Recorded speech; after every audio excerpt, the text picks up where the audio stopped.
በስመ አብ ወወልድ ወመንፈስ ቅዱስ አሐዱ አምላክ አሜን። እግዚአብሔር የሚወዳችሁ እግዚአብሔርን የምትወዱ የእናታችን የቅድስት ድንግል ማርያም የአስራት ልጆች በአገር ውስጥም በኤርትራም በአውሮፓም በልዩ ልዩ ስፍራ የምትኖሩ ክቡራት እናት አባት ወንድሞቼ በወደደን ባፈቀረን ብሎም በደሙ ዋጅቶ በገዛን በመድኃኔዓለም ስም እንደምን ከረማችሁ? እንደምን ሰነበታችሁ? እንደምንስ ዋላችሁ?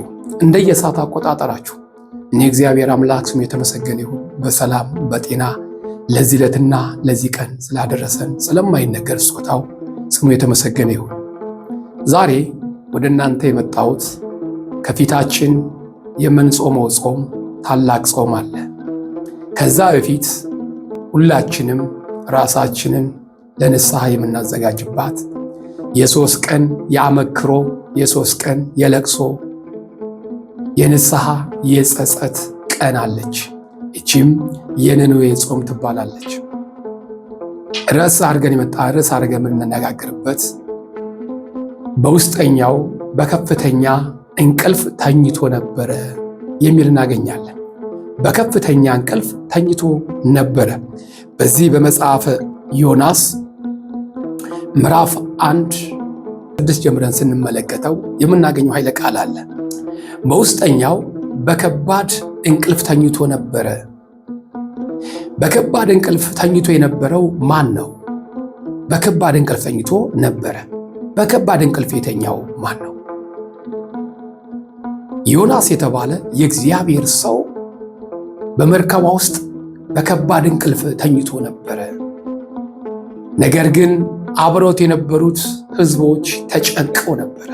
በመርከቧ የነበሩ ሰዎች ክፉኛ ተጨንቀዋል። ማዕበል ወጀቡ አናወጣት። በዚህን ጊዜ በመርከቧ ተሳፍሮ የነበሩ ሰዎች በመርከቧ እንድትቀልላቸው አደጋው እንዲቀንስላቸው መርከቧ የጫነችውን ቋጠሮ ከመርከቧ እያነሱ ወደ ባህር ይጥሉ ነበረ ይላል። ነገር ግን መርከቧ እንዳትከብደው ከመናወጥ ከአደጋ እንዲተርፉ ሰዎች ይሄን ያክል ሲጥሩና ወደ አምላካቸው ወደ እግዚአብሔር ሲጮሁ፣ ዮናስ ግን መጮህ አይደለም ቋጠሮውን እያነሳ ወደ ባህር ከመጣል ይልቅ ክፉኛ ተኝቶ ነበር ይላል። በዚህ በትንቢተ ዮናስ ምዕራፍ 1 ቁጥር 4 ጀምረን ስንመለከተው እንዲህ ይላል። እግዚአብሔርም በባህሩ ላይ ታላቅ ነፋስን አመጣ፣ በባህሩ ላይ ታላቅ ማዕበል ሆነ፣ መርከቢቱም ልትሰበር ቀረበች ይላል። መርከቢቱ ልትሰበር እጅግ ቀረበች። መርከበኞቹን ፈሩ፣ እያንዳንዱም ወደ እግዚአብሔር ወደ አምላካቸው ጮሁ ይላል። ወደ አምላካቸው ወደ እግዚአብሔር ጮሁ። መርከቧ እንዳትሰበር፣ መርከቧ እንዳትወድቅ፣ መርከቧ እንዳትሰጥም፣ አደጋ እንዳይደርስባቸው ወደ አምላካቸው ወደሚያድናቸው ወደ ኢየሱስ ክርስቶስ ጮሁ። ዛሬስ መርከቧ ማነች? መርከቧ የከበዳት ብዙ ነገር አለ። በመርከብ የምትመሰሏ ቅድስት ቤተ ክርስቲያን ነች። ብዙ ነገር የተሸከመችው ዘረኝነትን፣ ጎጠኝነትን፣ አድመኝነትን፣ ሌብነትን፣ ጉቦነትን፣ ድሃ ማስለቀስን የተሸከመች ቤተ ክርስቲያን። እቺ ቤተ ክርስቲያን ምህላችን፣ ጸሎታችን፣ ቅዳሴያችን፣ ሰዓታታችን፣ ኪዳናችን፣ ምጽዋታችን እግዚአብሔር እንዳይቀበለው የከለከለው ነገር ቢኖር ይሄ ነው። ክፋት፣ ምቀኝነታችን። መስዋዕት ስናቀርብ በክፋት በተንኮል ተጨማልቀን ነው። እግዚአብሔር ይፍታህ እያልን እኛ ግን ታስረን ያለነው በኃጢአት። በይቅርታ ወደ እጅ ተሰባስበን እኛ ግን ቂመኞች ነን። መርከቧ ስትናወጥ በልዩ ልዩ ስፍራ በመናፍቃን በኢ አማንያን ቤተ ክርስቲያን መከራ ስታይ፣ እኛ ግን ዛሬም በውስጧ ከባድ እንቅልፍ ተኝተናል። አማኞቿ፣ መሪዎቿ፣ የበጎቹ እረኞች የተባል ተኝተናል። የመርከቧ መናወጥ ያልተሰማል። ስለዚህ በዚህ ሰዓት ይጮሁ ነበር አለ። ክፉኛ ይጮሁ ነበር። ወደ አምላካቸው ወደ እግዚአብሔር ጮሁ። መርከቢቱም እንድትቀልላቸው አለ። መርከቢቱ እንድትቀልላቸው በውስጥ የነበረውን ዕቃውን ወደ ባህር ጣሉ። ወደ ባህር ጣሉ። ቋጠሮ ምንድን ነው? ቋጠሮ ክፋት፣ ምቀኝነት። ወደ ባህር ጣሉ ማለት ንስሐ ገቡ ማለት ነው።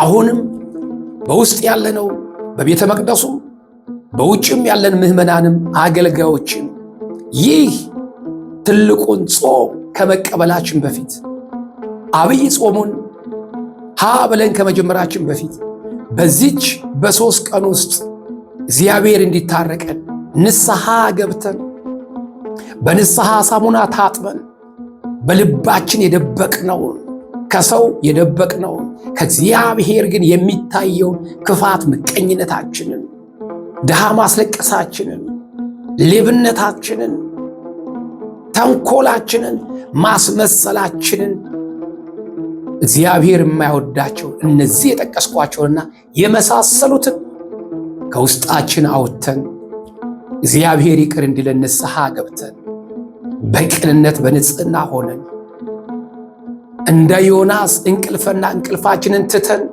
መተኛታችንን ትተን እቺ ቤተ ክርስቲያን ከውስጥም ከውጭም የምትመታው በእኔ ምክንያት ነው፣ በእኔ ኃጢአት ነው ብለን ተመልክተን የቤተ ክርስቲያን መጥፋት፣ የቤተ ክርስቲያን መውደም የእኔ መጥፋት ነው ብለን ልንነቃ ይገባል። ስለዚህ ወገኖቼ ክፉኛ ተኝቶ ነበረ ነው ርዕሳችን። ክፉኛ ተኝቶ ነበረ። ዛሬም ክፉኛ ተኝተናል። አባቴ ክፉኛ ተኝተዋል፣ እንቅልፍ። ወንድሜ ክፉኛ ተኝተዋል፣ እህቴ ክፉኛ ተኝተዋል። እኔ ክፉኛ ተኝቻለሁ። እኔን መሰል መምህራን ተኝተናል። አሁን እንንቃ። እንደ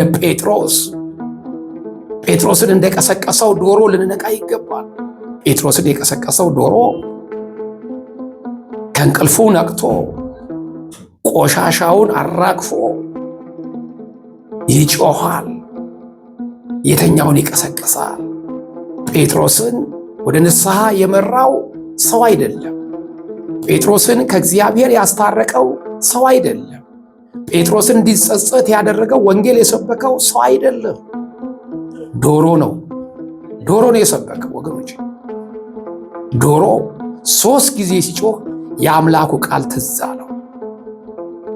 አዎ ዶሮ ሳይጮህ 3 ጊዜ ትክደኛለህ ስለተባለ የዶሮውን ጮኸት ሰምቶ በማስተዋል አምላኬ ሆይ ይቅር በለኝ ብሎ ተጸጽቶ ወጥቶ የነበረውን ጸጋውን፣ ክብሩን ሊያጣ የነበረውን እንደገና ክብሩ ተመልሶለታል። እኛም ጸጋችን፣ ክብራችን እንዲመለስ እባካችሁ የተኛን ሰዎች ከምኝታችን እንንቃ።